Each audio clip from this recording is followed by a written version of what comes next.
In April 2025, a motorcycle dealership in Waukesha, Wisconsin locked its front doors for the last time.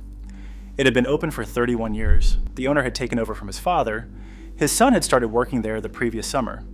He left a note taped to the glass that said simply, "We tried everything." 3 weeks later, a dealer in Sandusky, Ohio, filed for voluntary dissolution.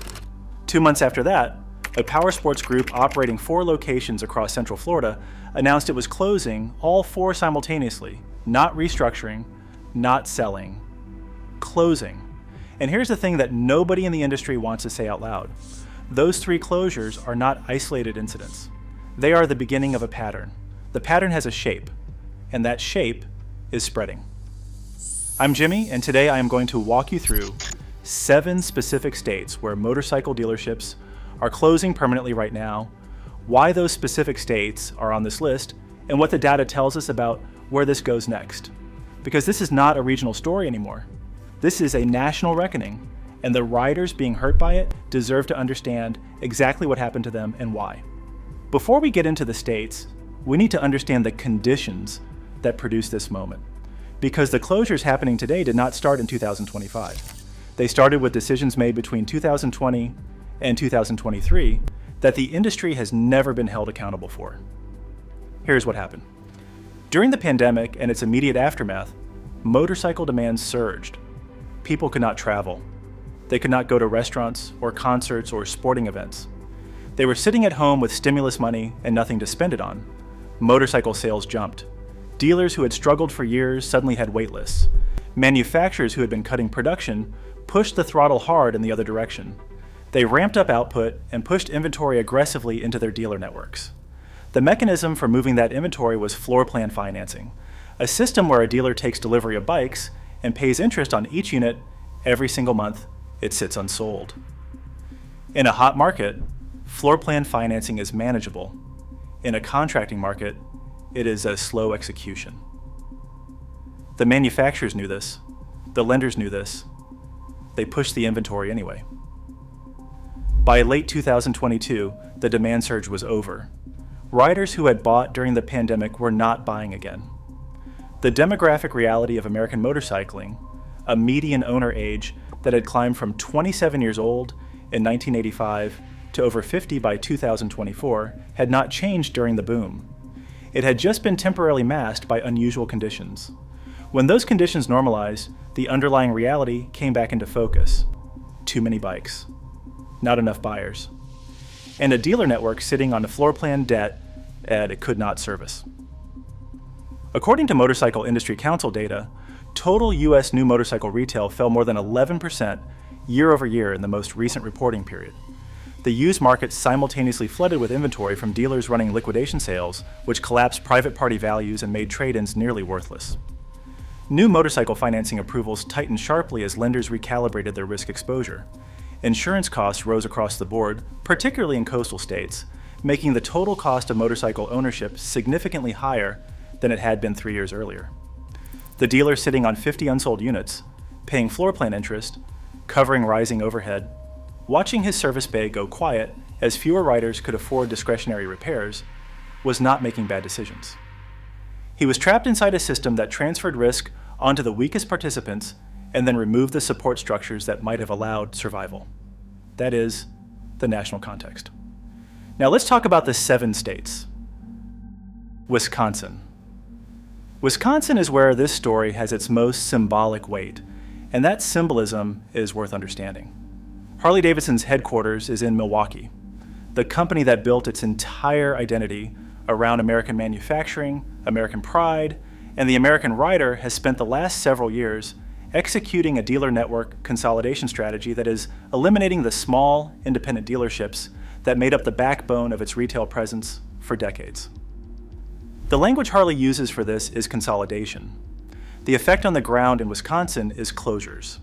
Multiple dealerships across the state that had operated for between 20 and 40 years have either shut down entirely or been absorbed into large regional dealer groups.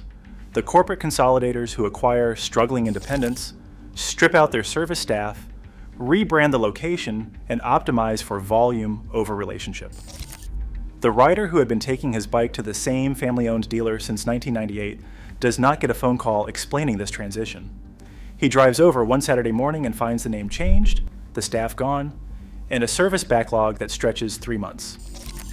I personally think the fact that Harley-Davidson's home state is losing dealerships at this rate should be the lead story in every powersports publication in America. It is not. The publications that cover this industry are funded by the manufacturers and the dealer groups. They are not going to run the story that makes their advertisers look like what they actually are, which is the architects of this collapse. Ohio. Ohio entered this period with one of the highest dealer densities in the Midwest, which sounds like a strength until demand contracts, and it becomes the mechanism of elimination. When there are too many dealers competing for too few buyers in a regional market, what happens is straightforward. The dealers with the deepest capital reserves survive. The dealers with loyal but aging customer bases, with smaller service departments, with floor plan debt that made sense in 2021 but is untenable in 2025. They get eliminated. The closures in Ohio are not concentrated in Columbus or Cleveland.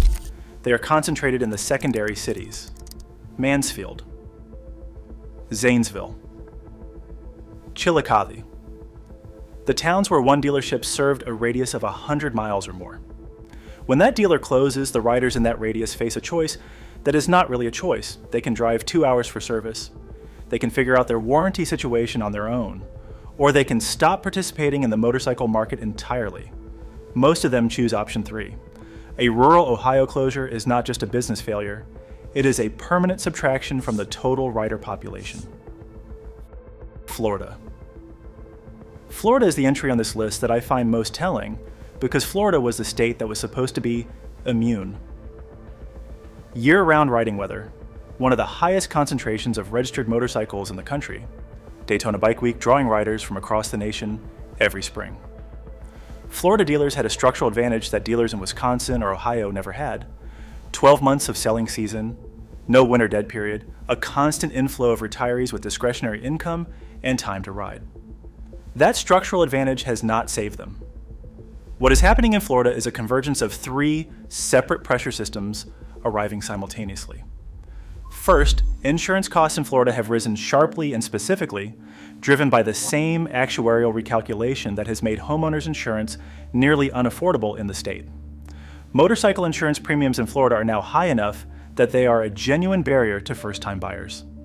Second, the demographic shift in Florida's coastal markets, particularly South Florida, toward younger residents who are not part of the traditional motorcycle buyer demographic, has permanently reduced the addressable market in the state's highest density population centers.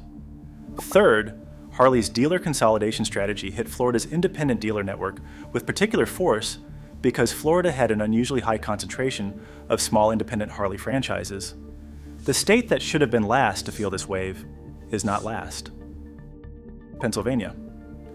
Pennsylvania is the case study in what the industry has never been willing to discuss openly: the downstream consequences of large dealer group consolidation on the independent operators who shared regional markets with those groups.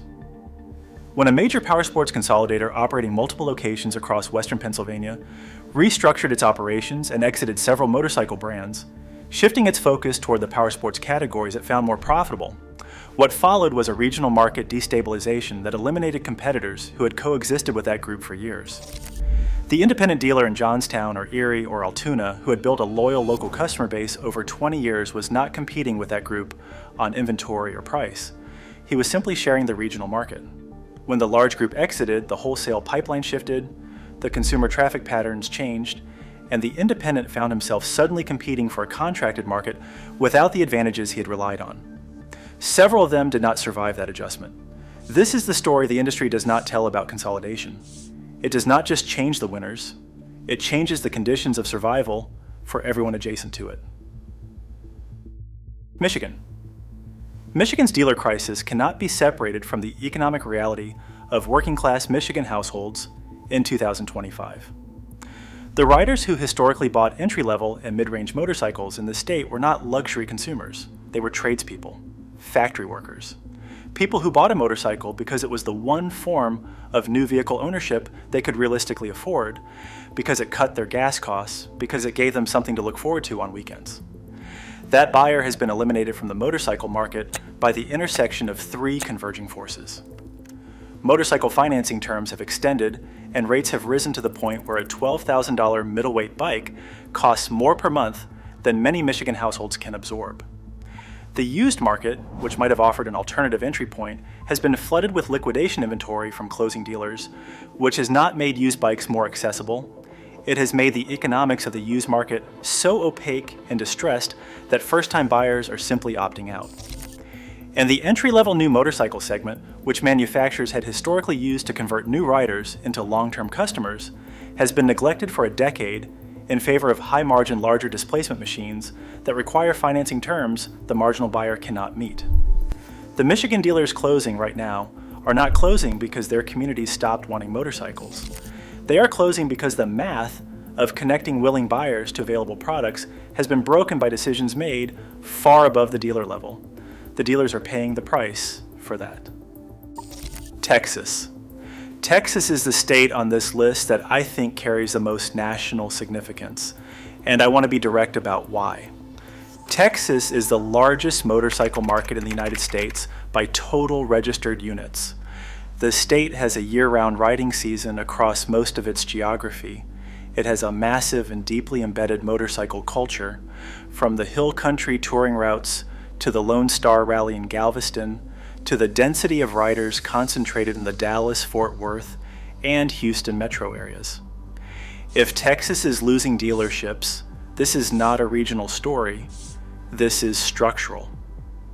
The closures in Texas are concentrated among the independent operators, the dealers who built their business over 10 or 15 years on a loyal, local customer base rather than the backing of a national dealer group. Those customers are aging. The riders who became loyal to those dealers in the 1990s and early 2000 are now in their 60s and 70s. Some of them have stopped riding. Some of them have passed away. The replacement rider, the 35-year-old who buys his first bike and starts a 20-year relationship with a local dealer, is not showing up at the same rate.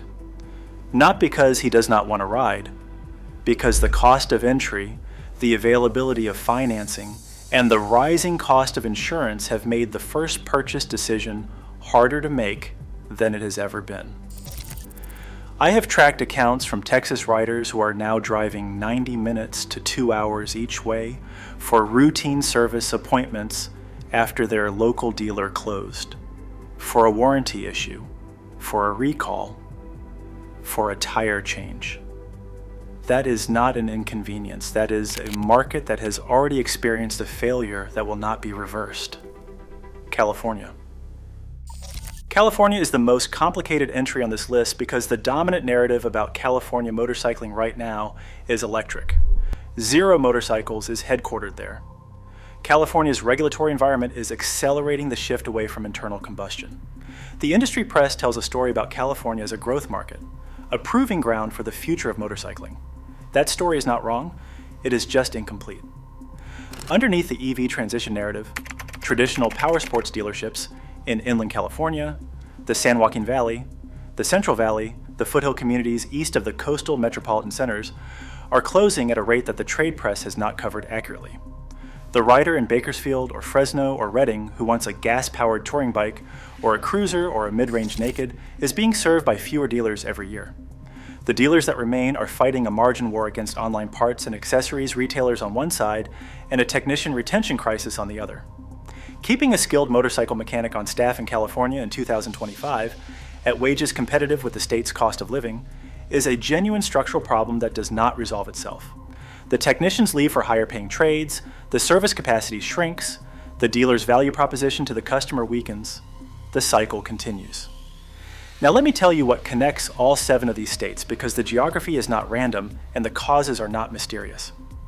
Every state on this list has seen the same convergence, a dealer network that expanded or maintained its size during the pandemic demand surge, a floor plan debt load that was serviceable in a hot market and is not in a contracting one, a manufacturer consolidation strategy that eliminated the weakest independents while concentrating the remainder into corporate groups that optimize for margin rather than community, a financing environment that has made the marginal buyer disappear from the new motorcycle market, and an insurance cost structure that has made total ownership cost prohibitive for the demographic most likely to become first-time buyers.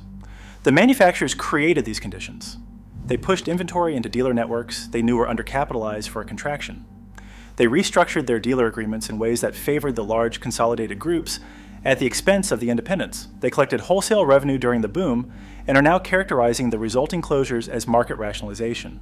I personally think calling this market rationalization is one of the most cynical pieces of corporate language I have come across in 2 years of covering this industry.